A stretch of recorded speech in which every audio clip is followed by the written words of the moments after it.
It's taking a long time though. Maybe I should have just broadcast straight through. Says I'm live, so we'll see what happens. Huh? It says we are live.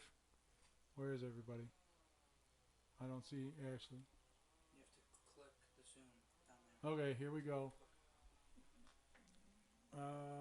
We are full screen. Are we live? Can you hear me? We just got the thumbs up. All right, this is the Meltdown episode 2. This is take 3. We've started and stopped this now 2 other times, but apparently the powers that be want me silenced. This is my friend Ashley, who I have dragged out of political quarantine. He went into political quarantine because it was getting toxic on social media. He came back for a bit, and then the other night he got into a confrontation, no fault of his own, but somebody had the Facebook muscles on and invited Ashley to show up at his house and was dumb enough to even give his address on Facebook. I thought about putting it all over Twitter and everywhere else and trying to make him famous and have people parade by his house at all over the night, just honking their horns. That would have been kind of funny. But the stupid part is Ashley is a former Marine, so I don't think it would have ended well for this fellow. I was ready to go down because you never know what type of situation, but Ashley was smart enough to just walk away from the situation and go back into political quarantine, but he promised to do this, so here he is out of quarantine once again. Hopefully he stays out. Um, I'm turning the floor over to him and what he wants to discuss, and hopefully this third and final take will be as good as the first two were. Yes. Basically, what I wanted to talk about were the protests that are going on all over the country, the Black Lives Matter movement, systemic racism, and police brutality. I think they're all kind of intermixed. And I wanted to give another perspective that hopefully your audience will appreciate and understand. And maybe we can get, some closure together as a people and get this stuff figured out. I agree, and like I said, I don't feel comfortable discussing this topic by myself because there's nobody there to put me in my place if I'm wrong or if I say something stupid. So feel free. Um, I know I don't ever say anything stupid or dumb, but if you know something's blatantly wrong, please point it out. What we were talking about, and I asked Ashley the question if he thinks there are two different factions of Black Lives Matter. In my opinion, there is the organic movement and part of the, at the start, peaceful protests that were taking place. And then on the other side, you have the political arm or the monetary arm of Black Lives Matter. If you donate to Black Lives Matter because you want to support the cause, if you're careful in watching where you go, it redirects you to a site called safe.actblue.com. And when you donate your money, if you just click yes, I read this agreement, the ones you usually do for your phones and every website that you go to that you're basically giving away tracking information. If you click on that before you click and say yes, I accept this, you'll find that hundreds of millions of dollars have gone to the top candidates in the Democratic Party this year, as well as when you get further down, there's $151 million dollars for salaries. So somebody at Black Lives Matter, the organization, all the people that work there, there's $150 million dollars in salaries going there this year. Um, and before the more I think about that, if you think that the Democrats are struggling to get money, this is a perfect way for them to get it without people really knowing that they're donating to the money to them. Actually, I think there's also one on the Republican side. I haven't seen it, and I don't know how it works or where it is, but I think it's called redvictory.com. It there's a website that I went to that compared them both, but there also is a Republican version. So I'm not going to sit here and deny the fact that that doesn't exist on the other side. But I think it's shady that if you're donating to Black Lives Matter because you believe in the cause and you want to help the cause, and your money's going to Joe Biden and Bernie Sanders, and I don't know why Bernie Sanders needs money at this point, or Elizabeth Warren, or their campaigns. So um, go ahead and fire away on.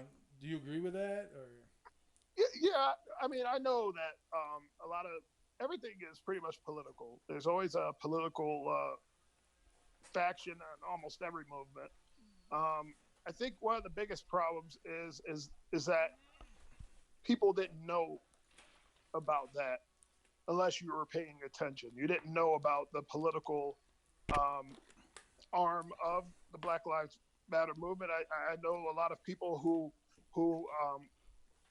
go out and protest probably had no idea that the money that they were giving, to the organization, was going to a political wing that they knew nothing about. So, do I believe that happens? Absolutely, and I think almost every movement has that. that kind of sucks, to be honest.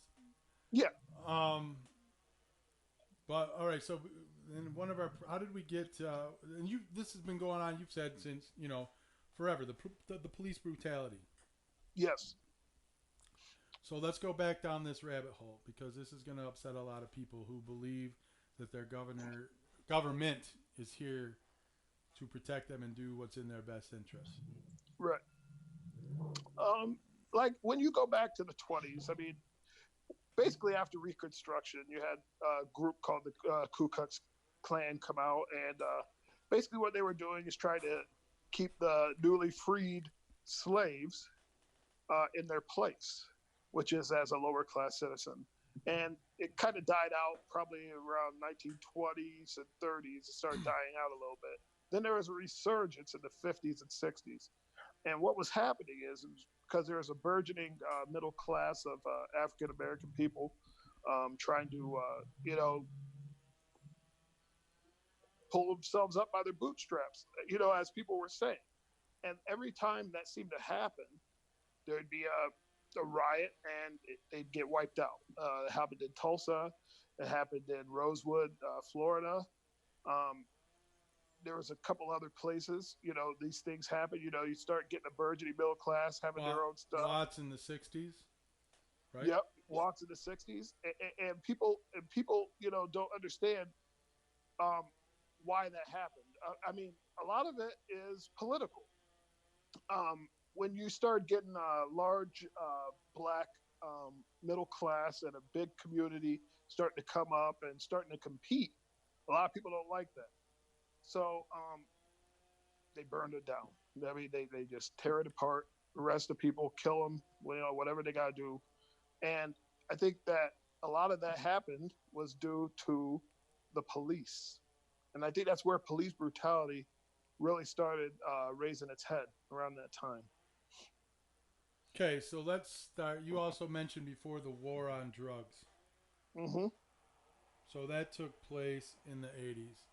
Yes. And what I'm going to do is I'm going to work backwards from the '80s to the '60s and then go all the way back to the '20s. Right. And this is where, I mean, if you look at all this stuff and you investigate this stuff thoroughly, you're going to realize that what I am telling you is not a conspiracy theory. Most of it is well documented, and you can draw your own conclusions yourself. But I believe that it's not necessarily the police. Obviously, the brutality happens on the police end. But I believe that our government has been trying to silence black people since the 20s. And the reason for that is they had a strong family unit, they were self sufficient, and they didn't rely on the government. Now, I'll go one step further, and the globalist elite that everybody says doesn't exist, it could go as high as that if they didn't want people in charge. But let's start in the '80s. The war on drugs. I am of the opinion that the government introduced, the CIA and the FBI introduced crack cocaine and hard drugs into black and minority communities. Yes. Okay. The reason being is at that point, from the '60s, the black community had kind of rebuilt itself and was becoming self-sufficient again.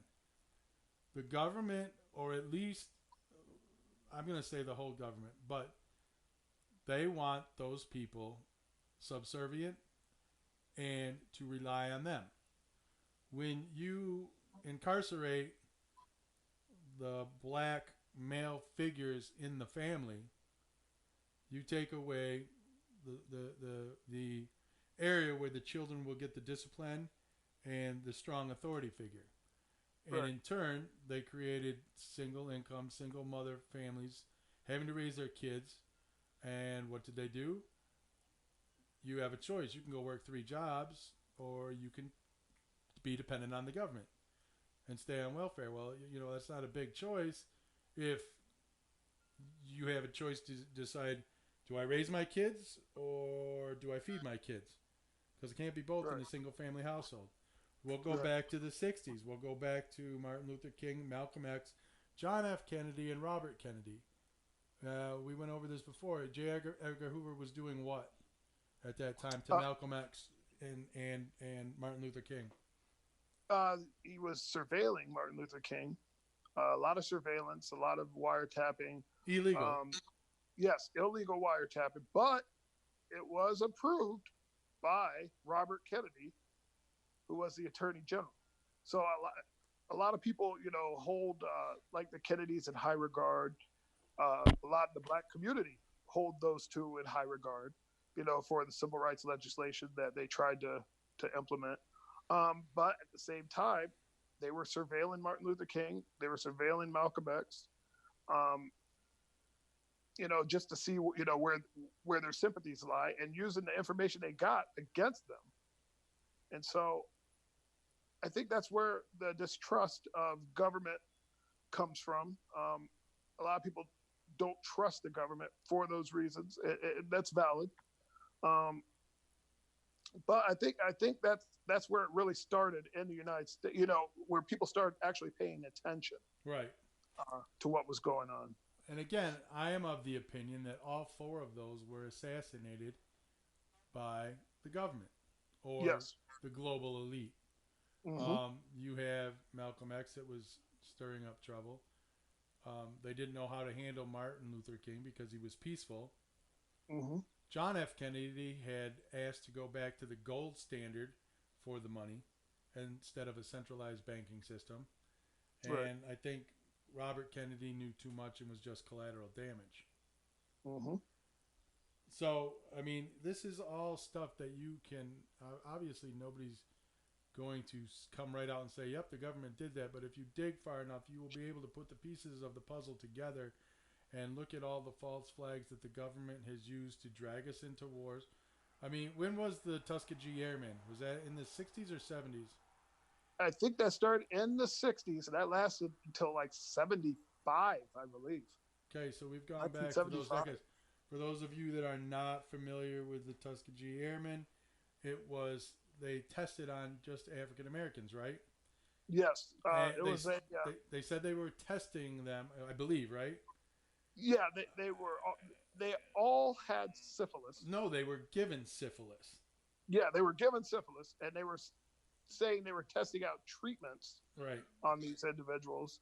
And I what was actually happening is they were just letting them die. I don't believe that they were ever told that they were given syphilis. I believe that they They were probably told that were. they just told that it was a testing program. I'd have to go Hmm. back and check, but okay, so that's your government, the one that you sit here every day, and not you, but the people out there that are listening and saying, "Oh, the government would never do anything bad. The government is here to help us. The government was, you know." The funny thing is, I got into an argument with somebody the other day, and the guy wasn't too smart, and he posted a video of like Trump supporters and the stupid stuff they say, and one of them was that Obama was responsible for 9/11. And the funny part is, like, so I'm telling this guy, and he was trying to use that, saying, "Oh, this is what Trump supporters are," and I'm like, "Listen, man, everybody knows that Obama had nothing to do with 9/11. That was George Bush Senior that Right. brought down the towers." And by the way, who was head of the CIA for Martin Luther King, John F. Kennedy, and Malcolm X? George Hmm. Herbert Walker Bush. If you Yes. go back, you'll see his name throughout history. Going back to the 20s, and this is far back as we'll go because this is definitely before everybody else was born. And I honestly thought this happened in the 60s. I knew this incident had happened, and when I saw it on The Watchmen on HBO, I didn't realize that it happened in the 20s. But Hmm. basically, the Black Wall Street incident in Tulsa, Oklahoma, was it 1921? I don't remember the exact year. I know it was in the 20s. Early 20s. Basically, you had in Tulsa, Oklahoma, a black community that was self sufficient. They had their own banks, they had their own barbershops, they had their own black owned businesses, they had their own restaurants, and they were self sufficient. They weren't depending on anybody but themselves. And obviously that angered people in charge. Now, as Ashley said, the Ku Klux Klan at that point, probably, well, between the 20s and the 60s, they were at their if strongest, I guess you'd say, right? Hmm. I don't. I mean, I think they're a heinous group, and they always have been. Um, if you have to hide behind a mask, and looking back, I think the reason that they hid behind the masks is because they were police officers, mayors, Hmm. governors, congressmen, senators. I mean, there's evidence of that, and nobody bats an eye at that now. If you bring up Robert Byrd, oh well, he used to do that. Okay, he was pretty high up in the thing, and he was a congressman. What kind of Hmm. legislation do you think they passed? If you have Exactly. Congress, but listen, going back to the Black Wall Street incident, they basically deputized a bunch of citizens, and they went in and shot up the Tulsa, Oklahoma area. And was it accurate in the Watchmen that they also bombed it with airplanes? That is unclear. From what I've read online, researched, and watched, uh, that is unclear. I know that the buildings got burned out, by angry, rioters, and I know people got shot. Uh, that is in dispute about bombs being dropped on them. That's in dispute. Um, I mean, but regardless, that did happen, Right. and whether it was bombs or just Molotov cocktails, it was devastating, to that community. They wiped out the entire community, basically. Yeah. Yes. I mean, they just didn't stop at the businesses. They were killing people and dragging them through the streets, too. It's Yes. not like they just went through and just destroyed the building and left nothing standing. They were killing people as well. Absolutely. Again, government ordered.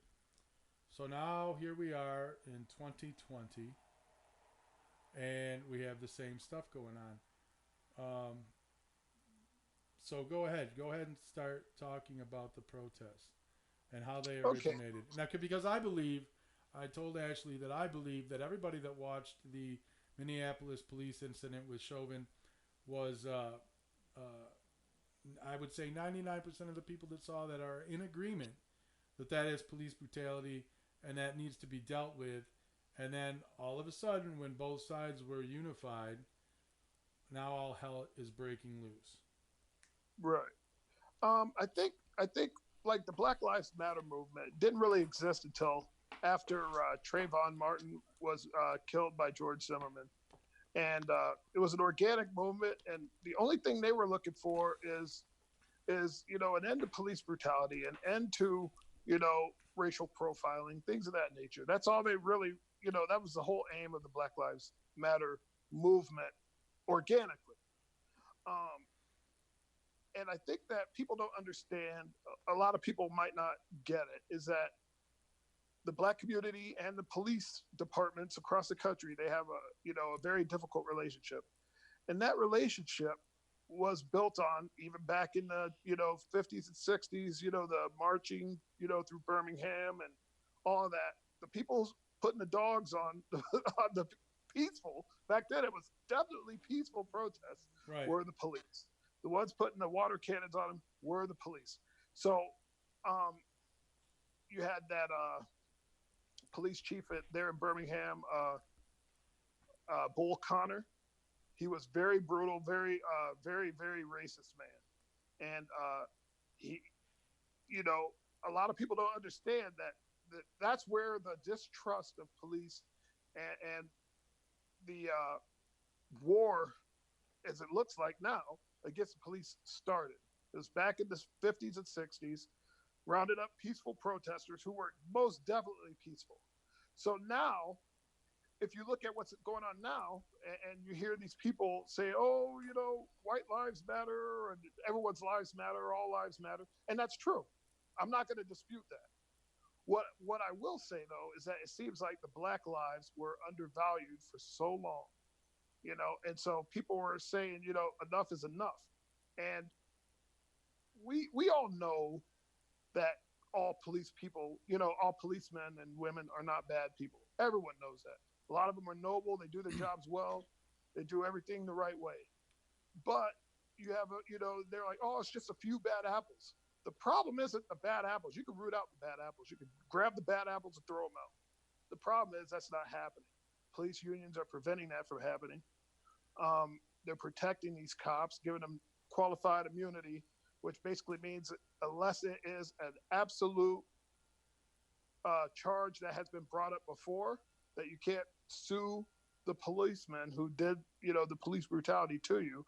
And that's all language. You could say he choked me. Oh well, choking wasn't, the definition of a crime. It was asphyxiation or something like that. You can use a different word Right. and say they'll throw it out of court. So that's the problem, I think. So let's stop right there because this whole thing just spider webs everywhere. So I'm going to try to stay on track and not get too distracted off into other things. The language that's written in the contracts. What I'm about to say is probably going to piss you off and piss off a lot of people that watch this. But the scenario that has been set up for the Minneapolis police incident, in my opinion, has a very good chance of returning a not guilty verdict. Mm-hmm. Because of the things that you just said, the language goes from choking to asphyxiation. But why do you think that the introduction of, George Floyd had coronavirus? Oh, George Floyd had fentanyl in his system. Now, I think that's 100% bullshit. That's from the government-led coroner's report. Now, here's an interesting twist. The family hired their own medical examiner. And I don't remember the guy's name, but it's the exact same guy that Jeff Epstein's family hired who said Jeff Epstein didn't kill himself, he was murdered. His analysis did not return that George Floyd had coronavirus. His conclusion was that yes, in fact, he was murdered. I'm just throwing it out there because I can guarantee you, just on the reasonable doubt, if a high-powered lawyer goes in there and says he has coronavirus and this is why, not because of the way they got trained, I have an uneasy feeling that could happen. I think it's a very good chance that it could happen, and then all hell will break loose, as it should, because everybody watched it. And the worst part about, I saw still, like I said, I did not watch the video. I did not watch that from start to finish. Wasn't the fact that the fact that he was killing a man live is one thing, but the smirk on his face when people were screaming and begging him to stop, that smirk said, I don't have to, I can do whatever I want and I'm going to get away with it. Right. There's also a lot of talk that those guys knew each other from a previous job. They were both security at a nightclub. Yeah, and there was a few run-ins back then. Yep, right, there's a few run-ins back then. So, I mean, did he murder him knowing, because he remembered, what happened back then? No idea. But what I would say is if he knew him, you would think that, I would personally think that even if it was someone I didn't, like, I would still, know enough about their family and their like, their Right. relationships and everything, not to do something like that. But I mean, I unfortunately, mean that cop is a scumbag, plain and hmm simple. And there was right, two. I mean, still to this day, a lot of people don't know that there were two other cops on top of him. hmm Wasn't just the guy on the back of his neck. There was one on his back and one on his legs. He was totally immobilized. right, So when you talk about police brutality and reform, I again don't think that anybody disagrees with that or the procedures. hmm So flash forward to last week. Trump met with several of the families of people that had been killed by police and got their input on things. He did a couple interviews of what he expected and then hmm introduced legislation for police reform. One thing that came out of that was that there would be a database created so you couldn't say, oh, well, Joe Blow moved from New York, but he was fired from there because they don't have it in a database in some other police department. Why did he get hmm fired? Well, he killed a guy, or he was in an incident where somebody died. I mean, Chauvin already had another incident that resulted in an Indian, Native American death early on. I mean, he had 19 of these incidents. So Trump's legislation, to my knowledge, just the high points that I remembered was that the database must be created so that this situation of a cop getting accused and convicted somewhere can't go get a job somewhere else. That's a way to get the bad apples out. Another thing, I know the choke part of it was not completely taken out, but it was written in such that if your life was threatened and you are the only cop at the scene, then hmm that chokehold would be acceptable in a life or death situation. Two or more cops on scene, and you do that, you go to jail, and it's a conviction and a crime. Um, right, I kind of agree with that. I mean, if it's between you and him for life or death, but again, like he said, if there's more than one cop on the scene, you should be able to uh, get the situation under control. At right, least, um, if the guy's not on PCP or something. Now you look at the situation that happened in Atlanta. Um, the guy grabbed the cop's taser. I don't hmm I don't know. I mean, the other hand, he shot him when he was running away. right, So you have two things. I mean, if shots are fired in my house and I shoot somebody while he's running away, I'm at least going to be arrested and go on trial for absolutely, that. I don't understand how that escalated so quickly, to be honest with you, because it looked like everybody was in agreement on the Atlanta one, where they were about to cuff him, and he would cooperated and did all his tests and was polite, and the police were polite, and then all hell broke loose. So I'm not as I'm not up on all the scenarios that went down there that led to that. Going back to the legislation, so the Senate took Trump's uh, proposals, brought it up. The Dems flat out refused to even let it get to the floor for debate.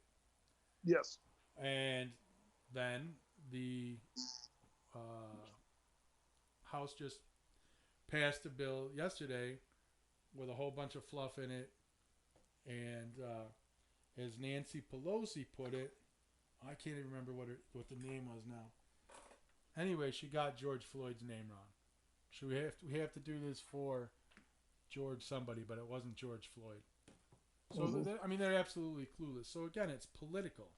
I mean, that is something that shouldn't have been up for debate. Is everybody on both sides going to get everything they want? No, but it sure as hell was a step in the right direction. And now here we are, both sides are blaming the other, and nothing's getting done. right. And I think a lot of that was they felt that the legislation was watered down. They felt that it didn't go far enough, holding policemen responsible for um, deaths in custody. Also, I think that a lot of that is language, just like word language matters, and it looks like there's a lot of people who disputed some of the language that was in the bill. didn't go far enough, I guess, in some people's opinion.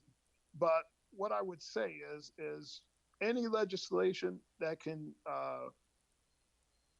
put a stop to police brutality is a step, just as you said, in the right direction. Right. I mean, you're not going to get there. Rome wasn't built in a day. Everyone understands that.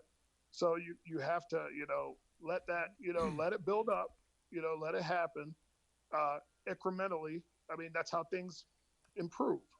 Um, Unfortunately, they couldn't come to a consensus. So, uh, We're hopefully still they at can. square one, but they never do. Right. They And that's never do. They politics. just talk. Right. And people are sick of just. I mean, it looks. I mean, they're just talking, and they have. Right. I don't think they have any intention. I mean, the stuff that they put on the Democrat. I don't know everything that was on the Republican sided bill, but if it included that you can't choke people, and it creates a database, and just those two things alone. I mean, you can always add to the legislation. Right. You got to have something to start with because Right. it's not going away. So let's go back to the protest. The protest started in Minneapolis. And from the start, most of them were peaceful. Yes. I mean, here, the mayor showed up with the chief of police and his captain. And they stood there and took difficult questions from the crowd. We didn't have riots or looting or any of that. So, I'm going to lead you here, and I'm going to let you answer and either hang and blow in the wind or. All right. We'll see. I'll give you my opinion after this, but. Right. I think a lot of protests, are peaceful when they start out. I think what happens is people get frustrated. Some people are. There's different people. I mean, you have the protesters who are out there, with their signs and protesting and things of that nature. Then you have the looters who are opportunists. They want the opportunity to get a TV. They want the opportunity to get, something for free. And then you have the anarchists who are there to burn everything down. And a lot of those people aren't involved in the Black Lives Matter movement. Okay, these are outside agitators. I'll stop you right there. So, when I see people on my social media who are intelligent like you, at one point everything was peaceful, and now they're in full support of the rioting and looting because, hey, we tried peaceful and it didn't work. Right. Okay. But I'm of the opinion that the peaceful protests scared people. I believe we already know that the peaceful protests across the country were infiltrated by paid protesters. How else do you explain I can't breathe shirts showing up within 2 days all over the country? Oh, absolutely. You're going to have people never let a tragedy go to waste. Okay, so we're on the same. That's always an opportunity. So the question is, and then the anarchists. And right. So I mean, I don't know who Antifa is. Whether they're. I know what they are, what they represent, but I don't know who's in charge. Or I think I do. Were they paid to disrupt, or are they just taking advantage of a situation? I mean, you could have both. I mean, there could be both. Because there can be people. Here's my opinion is that my camera's okay. My opinion is that all these people supported the protest, and then the rioting and looting started. Did the rioting and looting start because people are pissed off, or did the rioting and looting start because they don't want you and I on the same page? And do they actually want to shut down the Black Lives Matter movement and make you the enemy?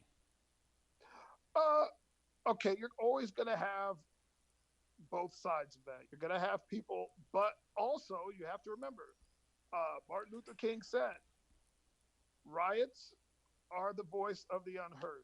He said, we tried to be peaceful. He said We're that or doing it. Malcolm X? No, that was Martin Luther King Jr. He said riots are the voice of the unheard. So basically, what he's saying is, if we're being listened to, and we're being, things are happening, this won't happen.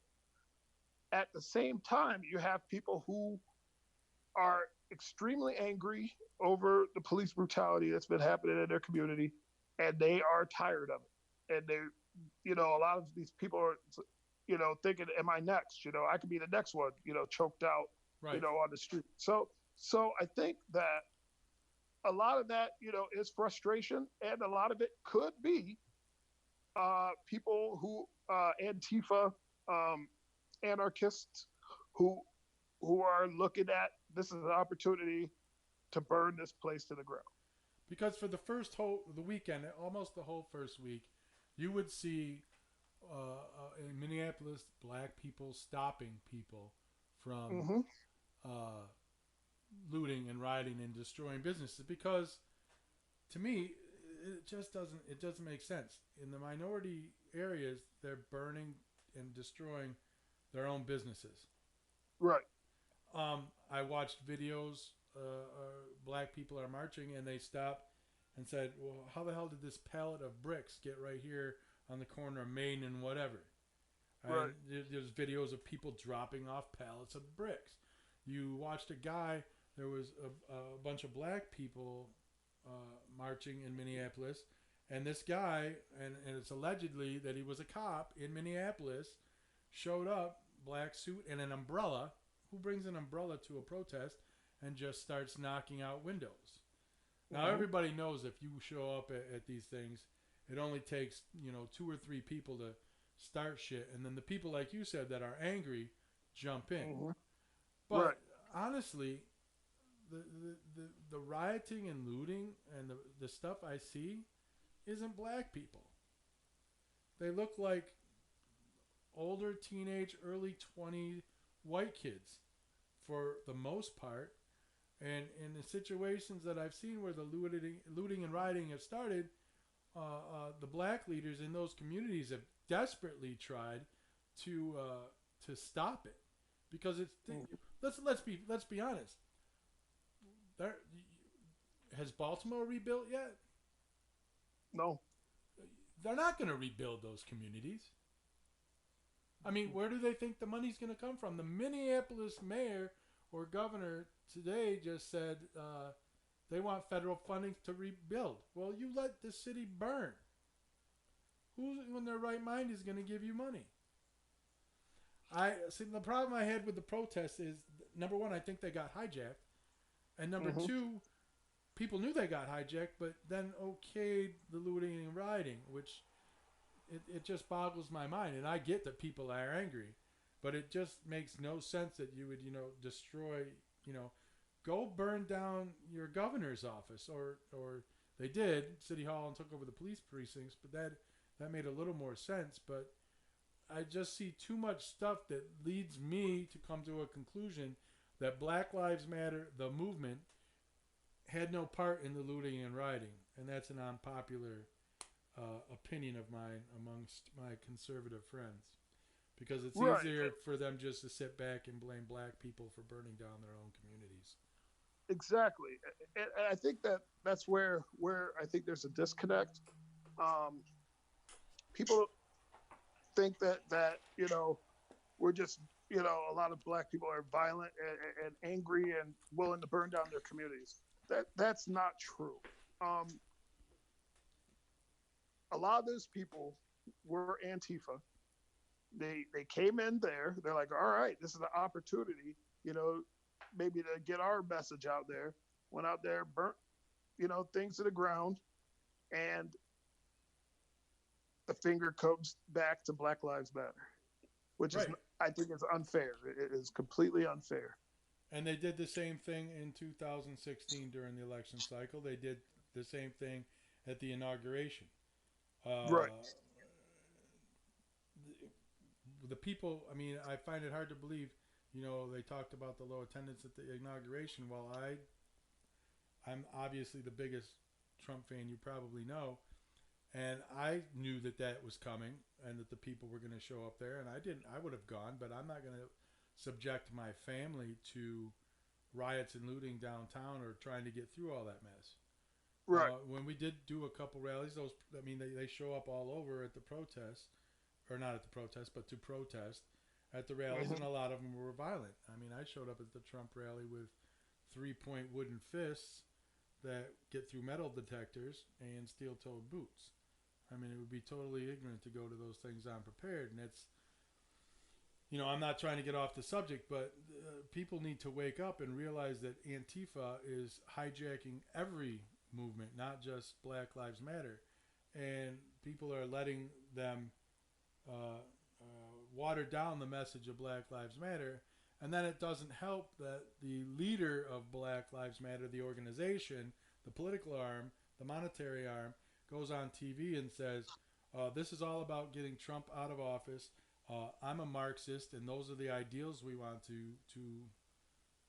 implement, because I don't think the black community, from what I've read throughout history, has ever bought into the Marxist ideals.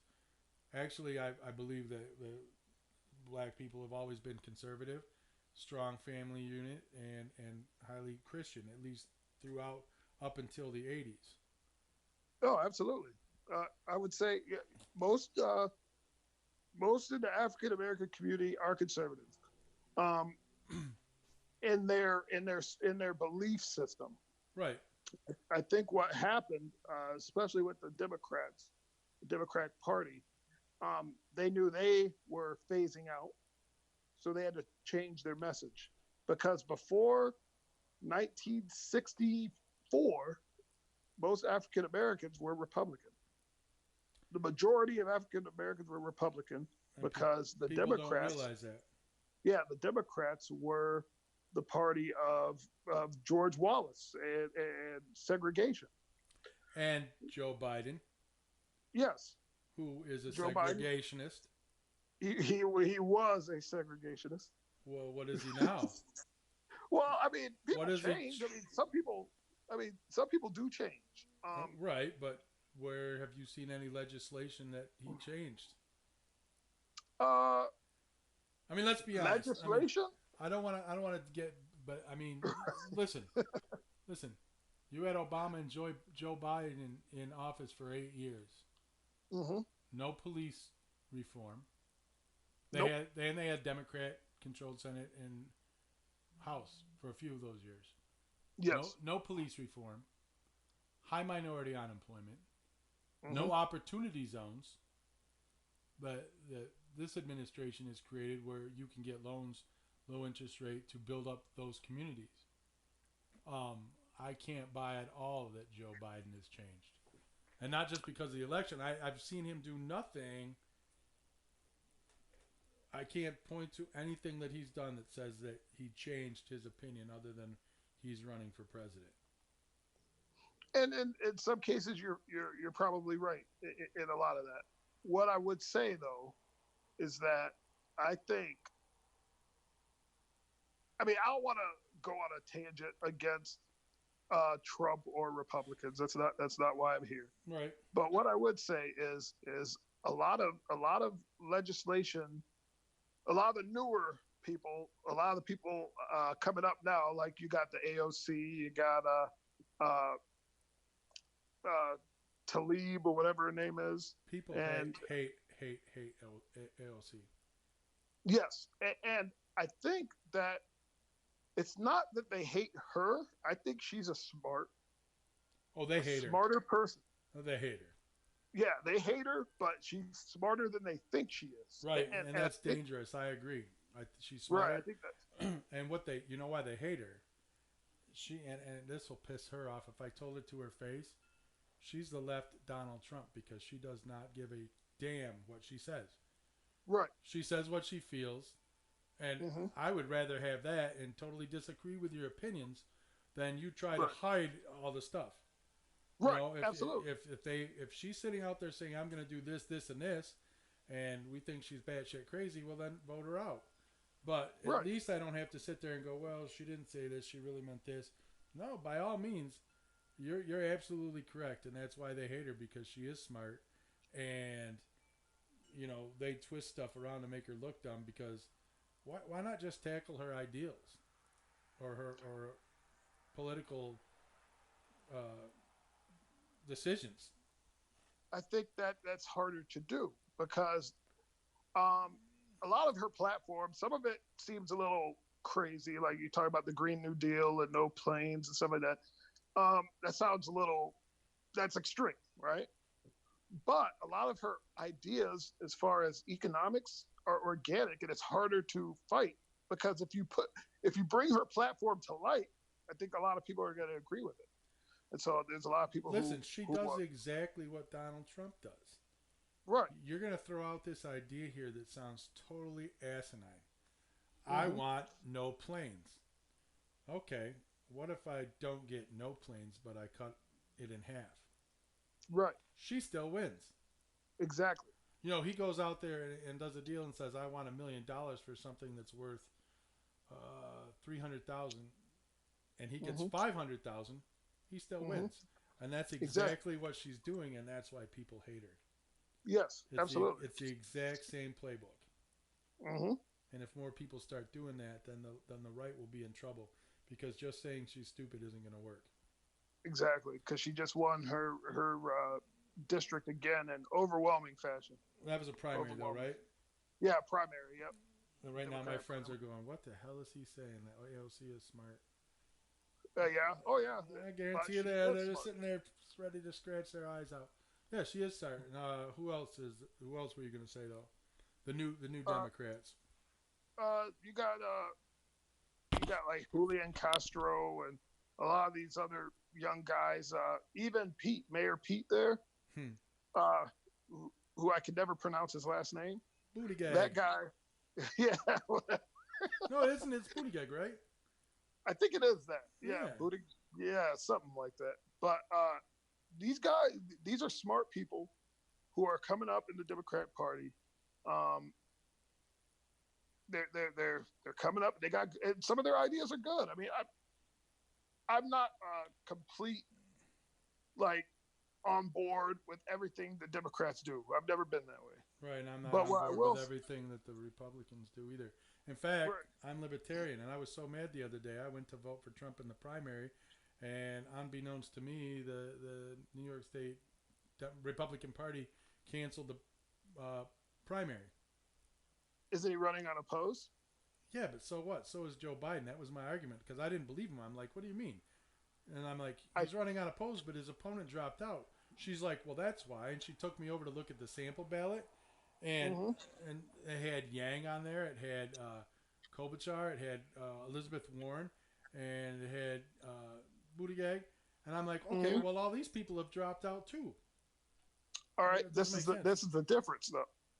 If like say, for instance, Warren actually gets more of the vote than Joe Biden, Right. all of a sudden they can say our nominee is Elizabeth Warren, and she would accept that nomination. Whereas I think who was on the Republic? There was It was some dude from the Liberty Project and some other right, guy, and and he they was both running and they both realized that it was a total waste of time and money. right, and plus the party wasn't supporting uh, whoever those two individuals were. Um, but the party would support the Democratic Party would support Elizabeth Warren or Pete Buttigieg or Amy Klobuchar if they were the nominee. If they got all the votes, that's the nominee. So even though they dropped out, they could still Is Joe Biden going become to be the president. nominee? Oh, absolutely. He is. Yes. You don't see any situation where they try to bring in somebody last minute at a brokered convention. It could happen, and the only person I would think they would bring up would be Cuomo. Hmm. That'd be that'd be glorious. Um, That I don't like it. huh? I don't like He's your king. What are you talking about? it. I don't like it. I would think that they keep bringing up Michelle Obama's name. quite I think frankly, what I keep hearing, Michelle Obama, but I don't yeah, think she wants it. Why would she? no, she's done. She wants I nothing to mean, do she's with got more politics. money. But the scenario that everybody keeps saying is that we're not voting for Joe Biden, we're voting for his vice president. Which I mean, I understand because I didn't vote for McCain, I voted for Sarah Palin. But Right, I didn't think that McCain was going to die or become not the president. Everybody's right, voting thinking Joe's losing his mind or Joe's not going to last or he's going to step down and give it to his vice president. I mean right. that's the theory that keeps floating out there, and I don't know. You want to know my real theory? Um, this is gonna melt heads, and that's why we call this the meltdown. They're using the coronavirus, the riots, the protests to do the mail-in ballot thing and keep everybody at home, and that will be Biden's out. I would love to come debate you face to face, but I must stay in my basement because coronavirus. And in my basement, I can have this guy over here on the right saying something in my ear, the guy over here that you can't see off the camera holding up cue cards that I can just read off of and say without screwing up. I think that's the game plan. And I'm telling you right here on June 27th so that when it happens, you can say, well, damn. Because I honestly don't think that he has a chance. That's the other thing. Either he's doing this act and all he has to do up and show up like we're talking right now, and everybody will say it's a home run because he didn't stumble over himself. He is a gaff machine. I mean, everyone knows that. But Trump's a gaff machine too. So I you got to know watch both of them. he is, You got but to watch both. I do, but I don't know. Trump just seems to say dumb things when he goes off script. Biden doesn't sometimes seem to know who he. I mean, there was one where he said, "I'm running against Joe Biden for Senate." I'm like, what? Yeah, What? yeah. I But think all it's right, back to the protest. So here's my dilemma. Okay, mm-hmm, I have a lot of black friends, and I have a mm-hmm, lot of friends that are police, and I mm-hmm. want both of them to come home safely every night Right, without worrying. right. And I've asked this question over and over, and I don't get an answer. And maybe you don't have one either. As a white guy that doesn't have any influence over any of this, Mm-hmm. and we're in total agreement with the cause and the fact that there are bad cops, not all of them by any means at all. Mm-hmm. What are we supposed to be doing? What do you want us to do to move this forward? What needs to happen, in my opinion only, the bad cops need to go. And the only way the bad cops go and are pushed out of an area of responsibility is for the good cops to step in and stop this stuff, and turn these guys in and get them out. Because, Okay, stop right there. right, Because let's. I can't, without naming names, I can't say anything other than the fact that when that happens, mm-hmm, that good cop that speaks up is mm-hmm, blackballed and ostracized right, from within. which is a problem. I Because, understand that, but how? I'm not asking how you change the police system. I'm asking what normal citizens like I can do to help. How do you infiltrate that system? I mean, and that's not just at the police department. There's fraternities and brotherhoods all over where snitches get stitches, whatever. right, I mean, I know people that have done it and end up on the wrong end of the stick right. for speaking out against what you say. Not necessarily police brutality, but for stuff that was not kosher, for a better Right. word. So how do you Um, how do you change that? the only way that you can change that, you also have to have a change in what policing is. Now, policing now, you have to be a counselor. You have to go up there. There's a mental, guy having a mental breakdown. Who do they call? They don't call a counselor. They call the police. You have a domestic dispute. They call the police. You have someone littering. They call the police. What needs to happen is we need to get a better infrastructure in this country that can take some of the responsibility that police now bear and give it to someone else. Someone else needs to do that. Do you agree with the defund police movement? Okay. I think a lot of people don't understand what that means. No one's saying defund the police so they can't do their job. No one's saying that. Oh, yes, they are. Well, I mean, you probably do have a few people who do say that. We have people in Congress saying that. We have George Floyd's family saying that.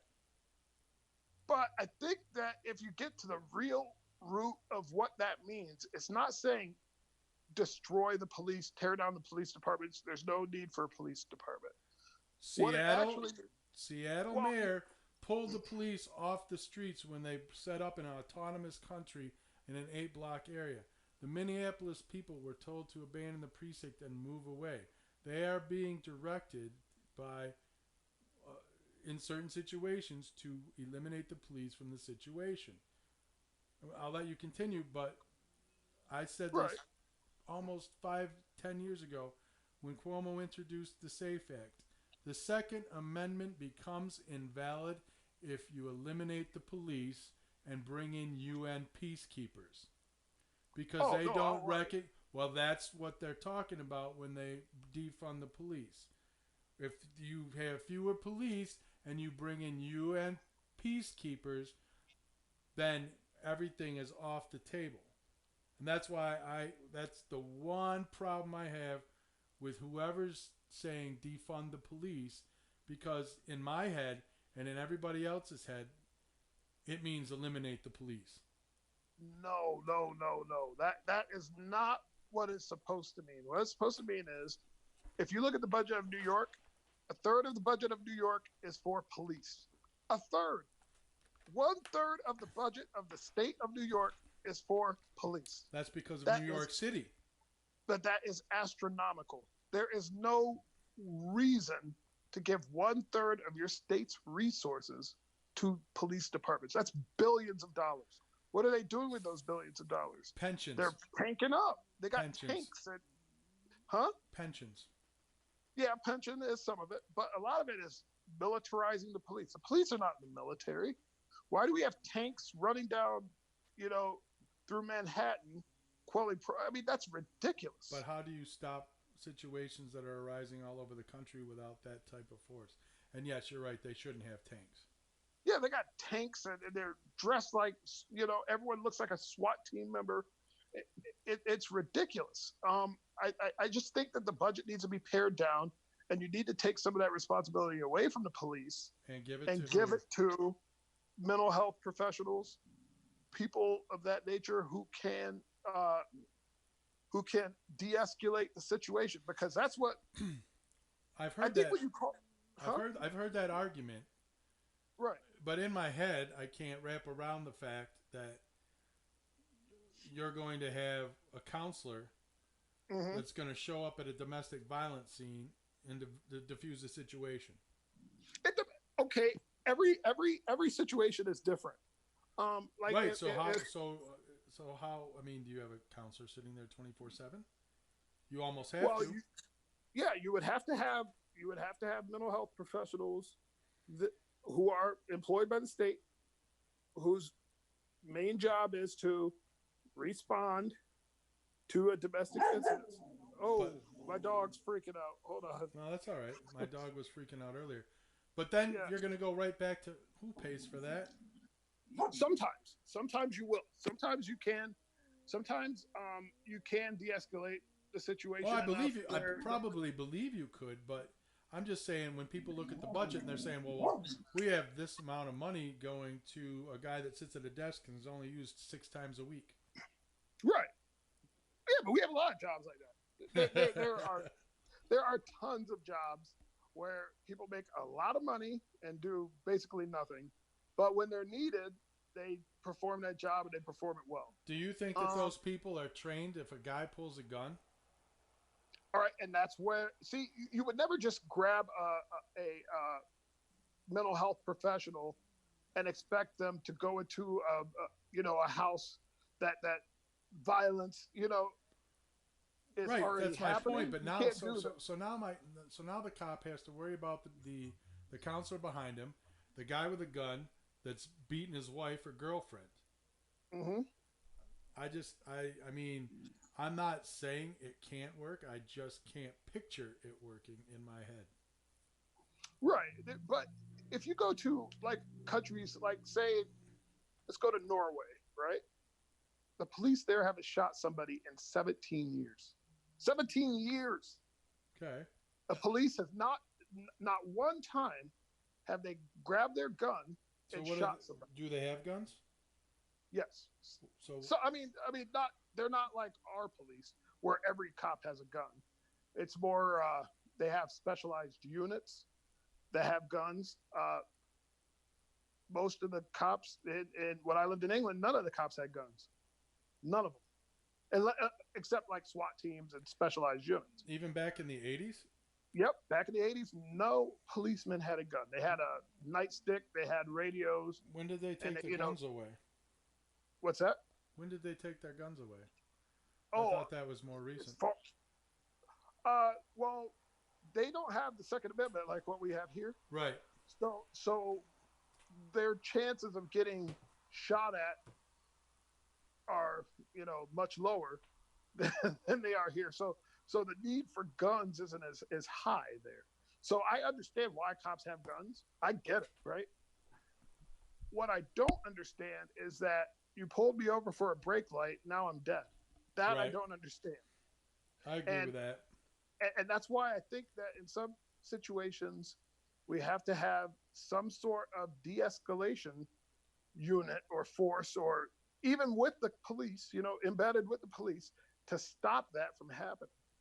Um, I mean, I obviously don't have all the answers, but Right. we Well, we, if we we have to did, we have wouldn't be something. sitting here on a Saturday afternoon on YouTube. Absolutely right. So uh, I mean, I mean, defunding the police. If you redirect the money within the police to make it better, then I could support that. If you say I'm going to cut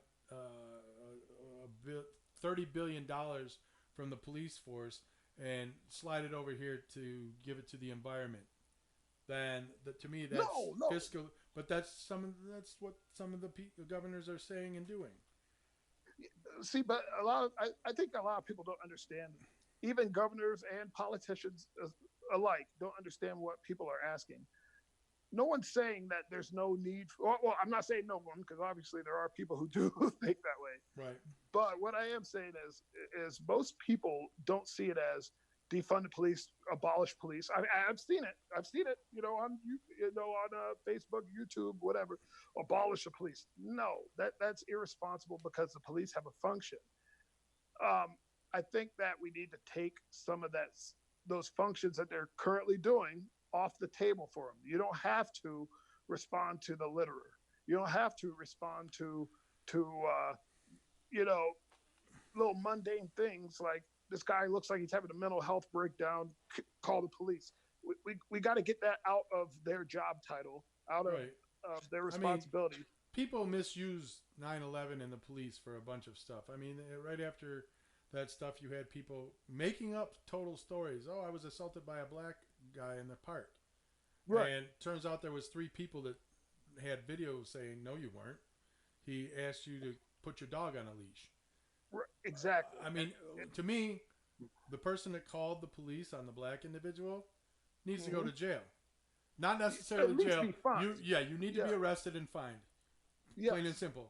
First offense Yeah. $500, and hopefully that stops it. Because if Karen wants to call the police because a black guy says you put your dog on a leash, Karen should pay $500.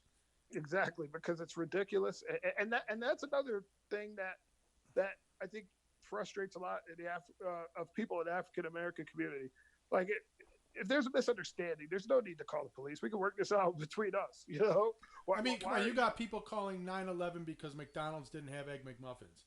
Exactly. I mean, we've gone way past the point that, yes, we shouldn't do that, but let's face facts. There are a lot of stupid people out here.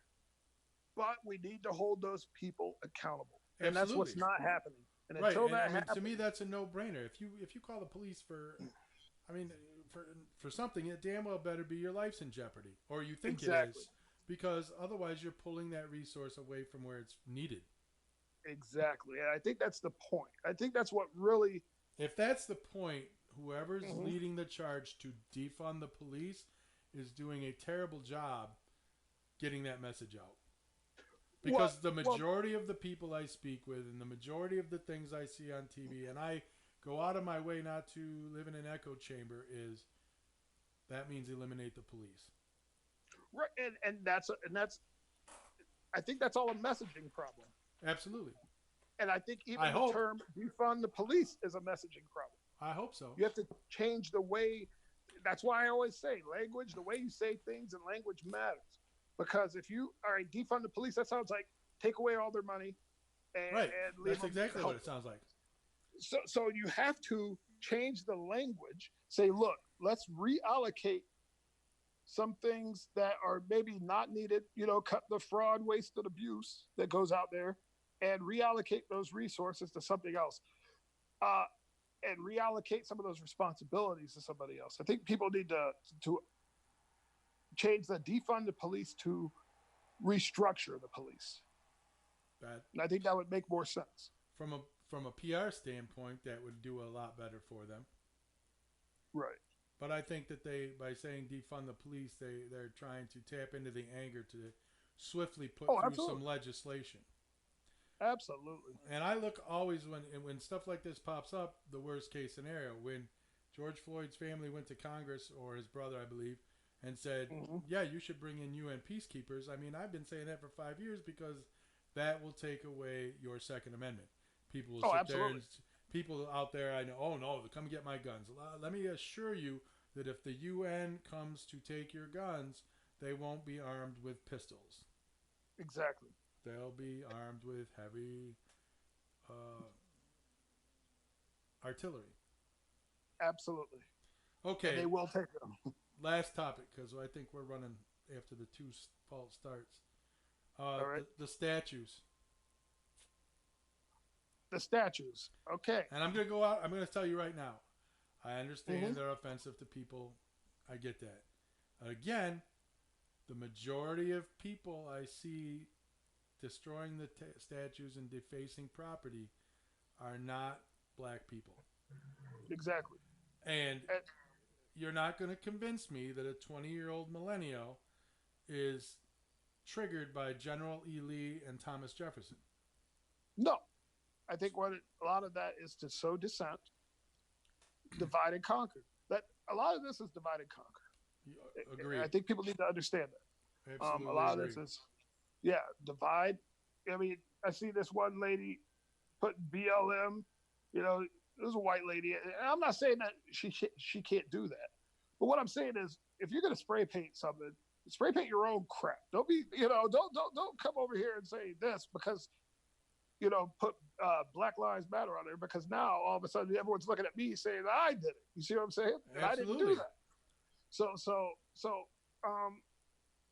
There's always got to be, a give and take, when you have that. Now, the statues, I mean, I just don't understand why we have all these statues to a defeated, treasonous force.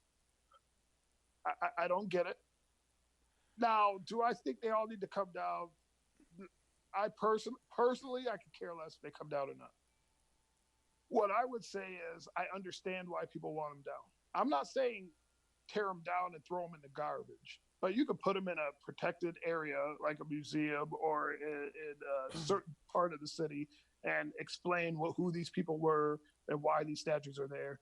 That I get. I agree completely. Even the president agrees. I don't think it's up to somebody else to decide that and just randomly destroy it. No, the city council and me, and people who live in that community should all come together. Tonight at 7:00, there's supposed to, or maybe it was last night, there's supposed to be a showdown for the Emancipation statue. Right. I mean, that was. This is. You can correct me if I'm wrong. I thought that was bought and paid for by former slaves. I That do not know particular that. statue, and Hmm. of all things, how is that offensive? It's probably not. I mean, some people are. You can find people offended by anything. Right, right. I mean So, that one just threw me for a loop. Um, so, to what links do you go to protect those? um, And I I get it. have no. I don't understand. I understand its history for those people. Now, Hmm. to me, okay. Listen, and tell me if you don't feel this way. That's fine. Completely tell me. If I was black, Hmm. I would want to know who the racists were. If a Right. guy's riding down the street with a Confederate flag flying out of his truck, Hmm. I know there goes one. If you, Uh, See, I think most I people. mean, and I'm saying that from a standpoint of the history of the KKK. Nobody knew who Right. these people were because they hid under hoods, Right. and so they infiltrated police and the government and Congress. Right. Wouldn't you rather know? Hey, look at that! Yeah, that guy's got that sticker or that flag. To me, at least, even from a safety standpoint, I would Right. want eyes wide open on that dude. Ah, See, this is where a lot of people who have like Confederate stickers, Confederate flags, a lot of them aren't necessarily racist. A lot of them are hillbilly rednecks, And that's right? fine, but And that's fine. your radar would at least be turned on when you saw him, If and then you can if go ahead and make a decision. Okay, he's not. He's just a hillbilly. right, I mean, and I like if I see it, like I've seen them, I see them all over the place, Oh yeah, and I'm like, I mean, unless you are bothering me or agitating me, I don't care what you do over there. You see what I'm saying? That's yeah. you. That's your life. You do that, right? But as soon as you start agitating and bothering and interfering with my life, now there's a problem, or my family, I or agree anybody, really. 100%. My Yeah. daughter read me the riot act because I did took the side of the police on that guy that got shoved to the ground because he was an Hmm. old gentleman, and she's like, "Oh, Hmm. so he's guilty until proven innocent, but the cops aren't." I'm like, "Listen, he's a lifelong agitator. I'm not agreeing or defending either side." And this really ticked her off. I said, "But if you abolish the police and you break in, let's scenario one is the police are gone. If you break into my house, I am going to be the judge, jury, and executioner within about 45 seconds, if that Right. long." Right. And people don't understand that, I think. But I mean, back to the statues. I think there's a place for them because I think that if you erase history, and I'm going to tell you what I get when I say this, if you erase history, you're doomed to repeat it. 200 years from Yeah. now, people will be like, well, why did they march? I don't understand. What do you mean there were slaves? What do you mean there was a civil war? Because there's not going to be anything out there. And then somebody says, oh, yes, I'm sure the Jews walk around and say, oh, I wish there was statues of Hitler to remind me of the history. Guess what? There's a lot of people that do not believe that the Holocaust took place. Yeah. Yeah. Yeah. I know that. And I'm just saying that if you completely eliminate it, you're not going to change anybody's mind, and there's no history there to look back and say, yeah, we screwed this up once before. This is how it happened. Let's not do it again. Right. And I'm not saying that the statues should stay where they are, but I agree they should be at least moved to museums. But totally defacing and destroying them for no purpose, especially if you just look like a teenager, a skateboard teenager to me, you have no business Hmm. out there in the first place. It's not your Right. cause. And if it's just you and your white friends, you're not convincing me that you're doing it for any other reason but anarchy. Right. Absolutely.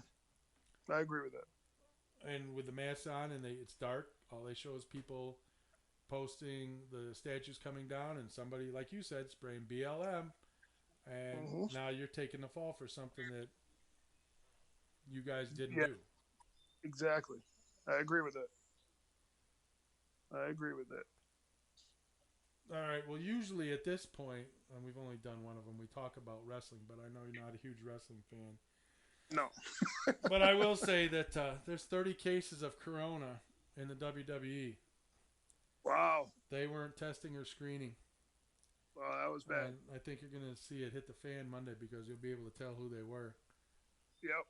And then there's a lot of stuff going on in England with that I'm going to touch on maybe on my own because it's very disturbing, but a lot of sexual assault stuff going on in the English wrestling, and there's like 45 different wrestlers.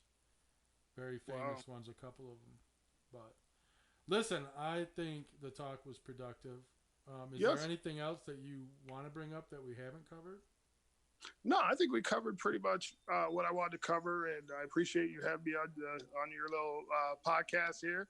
Hopefully, we get some views. Yes. That reminds me, if you're watching and you like it, there's a subscribe button somewhere down here. Hit subscribe, because right now we've got all these views and no subscribers, and that way I don't have to put it on Facebook.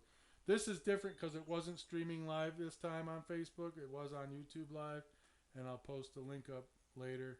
Hopefully there's not two others that can see the disasters of just Ashley talking and not me. But I do appreciate you coming out of your quarantine. Hopefully you come back. People need to realize that. See, your persona has been destroyed here today. I think because on social media, I think you're a bit of a troll. Right. You like to throw chum into the water, and I think that's what, absolutely. I think that's what people were expecting today, and they may be just. Wait a minute, this guy sounds really. Wait a minute, why he never says that stuff on Facebook. Right. But all right, I appreciate you coming on, and I will be posting this soon. All right, man. Hey, thanks for having me. All right, thank you. Take care. Take care, man. Bye. Yep. Bye-bye.